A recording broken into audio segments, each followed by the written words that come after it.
Hi, my name is Michelle. I'm a peer tutor, and this video goes over the normal distribution, the normal curve, and a few examples of problems using normal distribution. The normal distribution comes up again and again in statistics. It's a distribution where most of the data points are in the middle, and a few data points are off to the sides. We graph these normally distributed data sets with the normal curve, also called a bell curve. It's a visual representation of the data set. An example of something that is normally distributed is height. Some people would be very tall and lie on the right end of the curve. Some people would be very short and land on the left side of the curve. But the majority of people lie somewhere in the middle. Other examples of things that are normally distributed include test scores and IQ. This type of distribution comes up a lot. We can determine a lot of information just from looking at the normal curve. Two of the most important numbers that we see are mean and standard deviation. On the graph, the mean always falls in the middle. This distance is the standard deviation. So then, the first line on the curve becomes the mean plus the standard deviation. If we go another standard deviation away from the mean, the number on the line becomes the mean plus 2 standard deviations. We repeat the same thing on the other side, only this time we subtract the standard deviation. The standard normal curve is a normal curve where the mean is equal to 0 and the standard deviation is equal to 1. We use the standard normal curve to find the probability of different data sets. To convert back and forth from a data set to a standard normal curve, we use the z-score formula. A z-score is just a data point from the original data set converted to a number on the standard normal curve.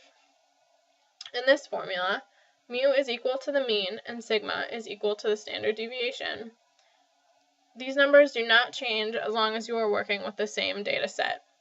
X changes depending on the data point you are trying to find the probability of, and z is the z-score.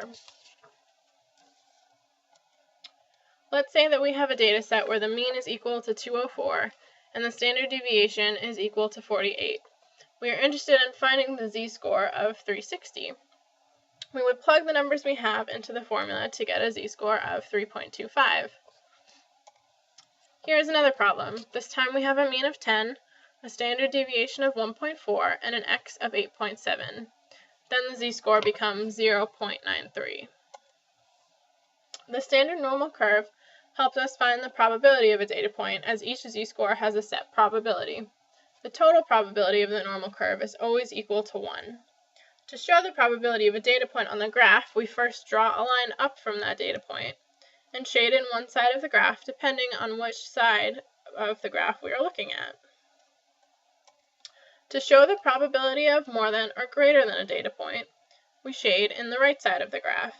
To show the probability of less than or fewer than, we shade in the left side of the graph.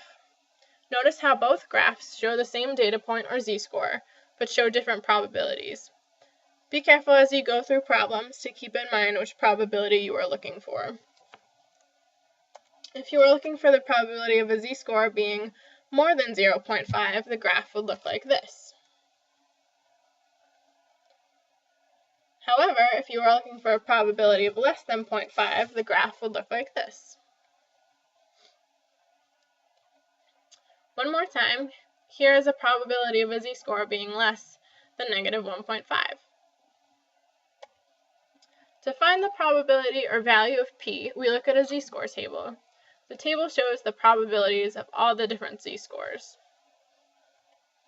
If you are looking for a probability of a z-score, we would find the z-score on the side of the chart and the probability that goes along with it in the middle.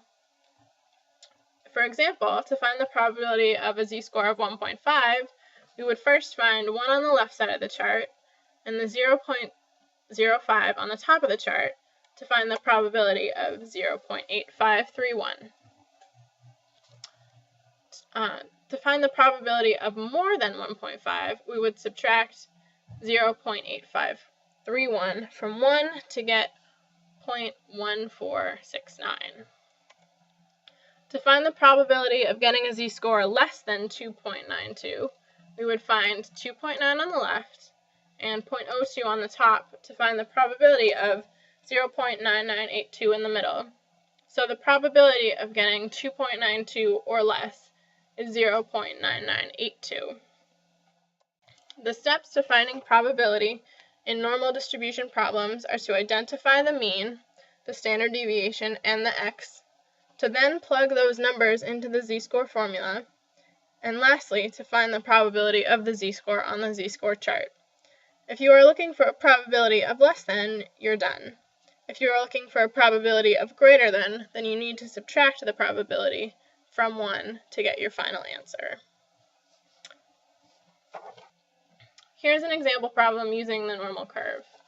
The problem states, the IQ scores in the United States are normally distributed with a mean of 100 and a standard deviation of 15.